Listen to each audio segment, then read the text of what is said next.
A trama de Akira se desenvolve em Neo Tóquio, que foi construída após a original ter sido destruída como consequência da Terceira Guerra Mundial. Especula-se que a explosão tenha sido provocada pelo crescimento exacerbado dos poderes de uma criança chamada Akira.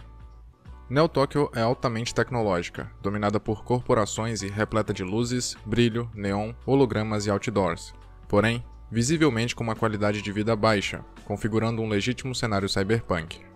É nesse contexto que se encontra o protagonista Kaneda, líder de uma gangue de motoqueiros. No presente do anime, acompanhamos o personagem liderando sua turma enquanto perseguem uma gangue rival que havia invadido seu território. Depois de muita ação, socos, porradas e algumas mortes, Tetsu, um dos membros da equipe de Kaneda, acaba se perdendo do restante e sofre um acidente ao se deparar com um garoto estranho no meio da estrada. Contudo, esse encontro acaba por despertar seus poderes latentes, e após passar por vários exames e testes que estimulam suas habilidades, ele decide ir atrás de Akira. Lançado em 1988, o anime foi dirigido por Katsuhiro Otomo e baseado no mangá homônimo de sua autoria, mas que não havia sido finalizado ainda, consequentemente forçando o autor a fazer notáveis alterações em relação à obra de base em sua adaptação. Por isso que, mesmo encarada como uma história original, é perceptível que o filme, Akira, renderia muito mais como uma série animada ao invés de uma única obra, visto que a trama, além de promissora, toca superficialmente em temas interessantes que seriam melhor explorados em vários episódios. De qualquer forma, graças ao orçamento privilegiado que o filme teve acesso, a animação foi muito bem detalhada e apresenta um primor técnico incrível. Nesse sentido, é conveniente mencionar que mesmo assim foi praticamente feita de modo artesanal, com pouquíssimo uso de computação, o que tornou a obra plasticamente arrojada. É possível notar que os cenários possuem vida, assim como os personagens de fundo e até artifícios básicos para se ganhar tempo, como imagens estáticas e figurantes repetidos, foram pouco usados, tamanha fora a dedicação para a qualidade da obra. Akira foi pioneiro em procedimentos de animação que foram responsáveis por determinar seus atributos técnicos, do mesmo modo que influenciaram outras produções, como gravar primeiros diálogos antes das cenas serem feitas, posteriormente sincronizando os movimentos labiais com a fala, a utilização de 327 cores diferentes, sendo que 50 foram criadas exclusivamente para o filme, o uso de CGI para sofisticar alguns detalhes, alta taxa de quadros por segundo, ilustrações de fundo fotorrealistas e efeitos de iluminação aprimorados, além de ser composto por 160 mil imagens únicas, 2/3 a mais em comparação a uma animação convencional da época. Além disso, Akira possui uma importância histórica muito grande, pois foi uma das obras que não só apresentou todo o potencial criativo asiático para o Ocidente, como permitiu a entrada da cultura oriental nos mais diversos países, influenciando filmes, séries e, claro, outras animações. O filme inteiro conta com bastante violência e uma quantidade significativa de nudez, mas não gratuitamente. Esses dois elementos são precisos, pois nos ajudam a entender como aquela sociedade está perdida e arruinada, e reforça o clima cyberpunk, apresentando um cenário de grande avanço tecnológico, mas proporcionalmente igual em decadência social, deixando claro que trata-se de uma obra séria, madura e comprometida com sua proposta.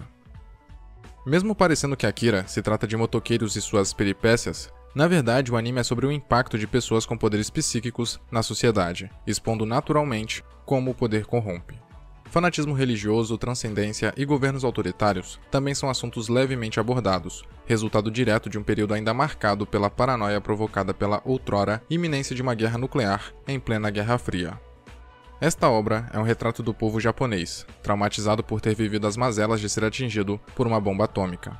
Não é à toa que a primeira imagem do anime é uma explosão que destrói completamente a cidade. Kaneda e Tetsu inicialmente são amigos, mas claramente, o fato do primeiro agir sempre como líder, desde criança, incomoda o segundo. Por isso que no começo da trama, vemos Tetsu tentando entender como funciona a moto adaptada de Kaneda para conseguir pilotá-la.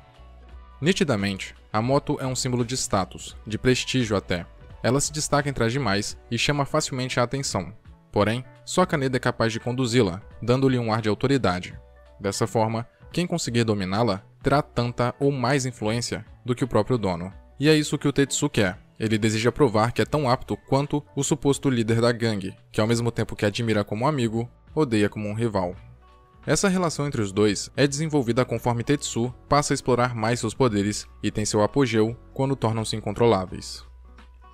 A trajetória de Tetsu é marcada por conflitos internos, inveja e insegurança. Esses sentimentos são os responsáveis por deixá-lo transtornado com aqueles à sua volta, ao ponto de ignorar o que passaram juntos apenas para satisfazer seu ódio momentâneo. A sensação de poder proveniente das recentes habilidades descobertas é prazerosa, reconfortante. É algo que o impede de ser pequeno, frágil e fraco como era antes. Sendo assim, por mais que o poder tenha mexido com sua cabeça, é possível entender o porquê. Não foi só o ódio por Kaneda, mas principalmente o sentimento de impotência, de inferioridade que alimentou sua raiva, cuja manifestação de seus dons permitiu finalmente extravasar. Suas justificativas são questionáveis, mas é inegável que o personagem passou pelos mais diversos problemas até culminar naquela situação de revolta. Por sua vez, o protagonista Kaneda, o bad boy descolado e estiloso, com sua jaqueta e moto características, pode até parecer arrogante, mas constantemente demonstra uma preocupação genuína para com os membros da sua turma. É desbocado, um criminoso e um anti-herói de fato. Contudo, é tão carismático que é praticamente impossível não torcer para que ele consiga ajudar seu amigo e que fique com a garota. Porém, sua relação com a Kei, a moça que chama sua atenção, é bem rasa.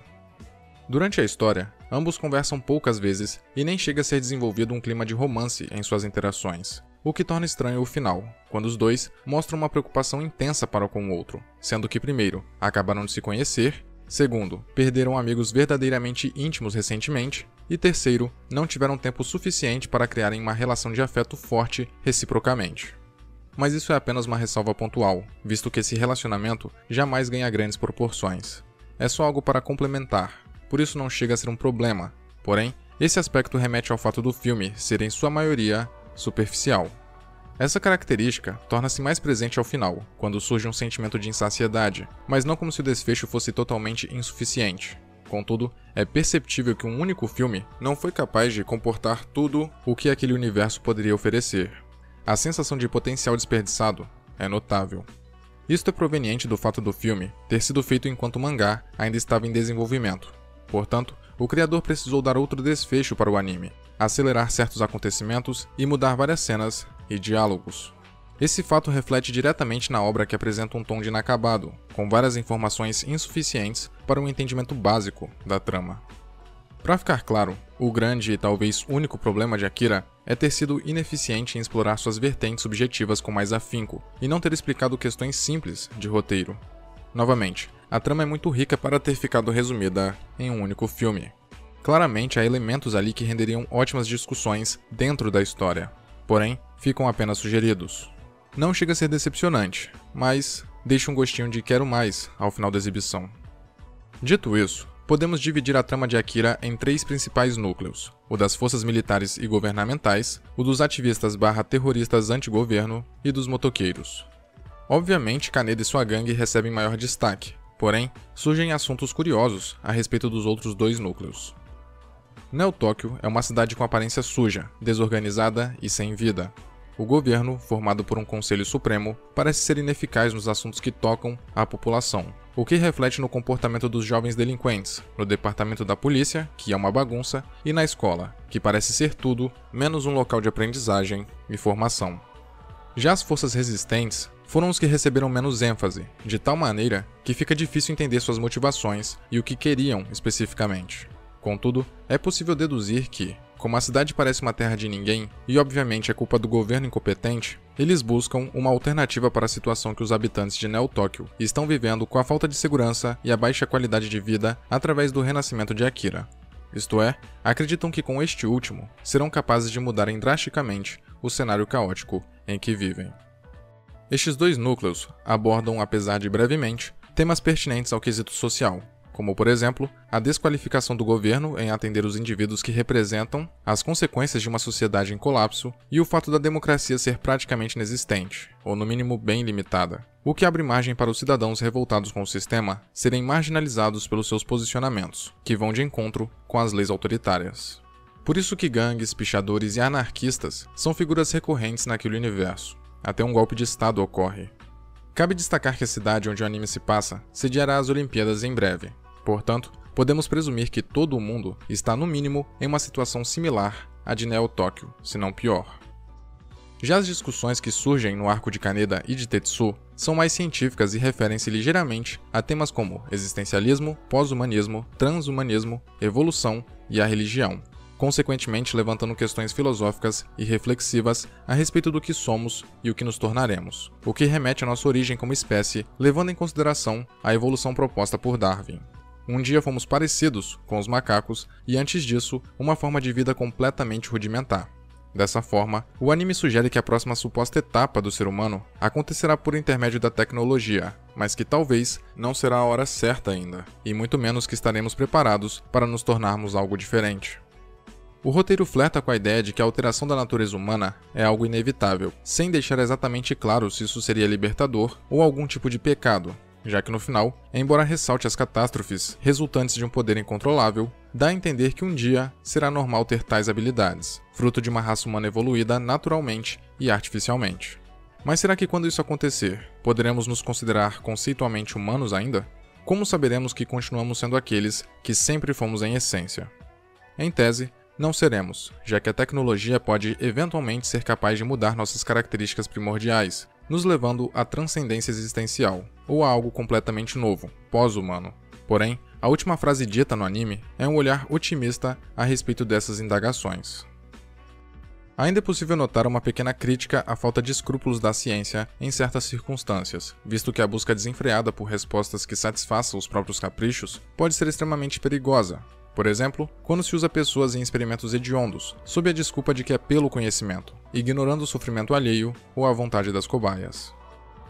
O anime, através da imagem messiânica criada ao redor do personagem Akira, também insinua como o fanatismo religioso é maléfico por gerar intolerância e ignorância, já que cega as pessoas, ao mesmo tempo que é o único refúgio possível em um lugar sem esperanças palpáveis.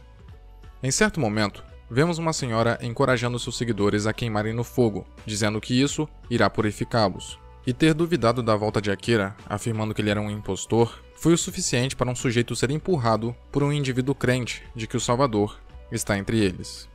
Isso evidencia como a fé é realmente o único consolo de alguns, e que a menor possibilidade dela ser contrariada é inadmissível, e de certa forma é compreensível, visto que a cidade é decadente, praticamente um caos, repleta de corrupção e violência, restando apenas a alternativa de pôr as esperanças em uma criatura superior a eles, neste caso, Akira.